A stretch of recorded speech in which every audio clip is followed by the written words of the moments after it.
कारी कारी के सिया बकारी रे बदरिया, नैना कजरा रे मारे हियरा में छुरिया। कारी कारी के सिया बकारी रे बदरिया, नैना कजरा रे मारे हियरा में छुरिया। रूपवा खिलल बा जैसे, रूपवा खिलल बा जैसे फूल फूलवारी में आज चांद उतरल बाटे हो पियर साड़ी में। आज चांद उतरल बाटे हो पियर साड़ी में।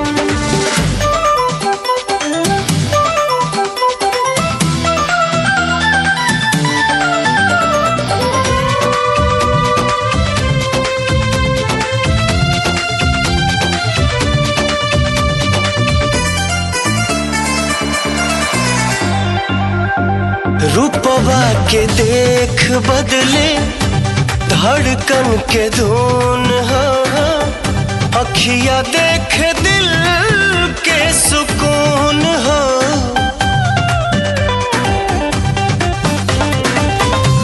रूपवा के देख बदले धड़कन के धुन हो, अखिया देख दिल के सुकून हो। देखे दिल के सुकून हो। पुरुआ बेयार बहे मन रोकी कैसे, फहरे अचरवा त लागेला ऐसे।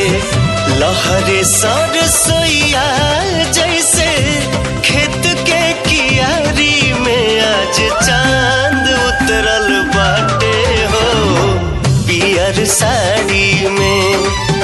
आज चांद उतरल बाटे हो पियर साड़ी में।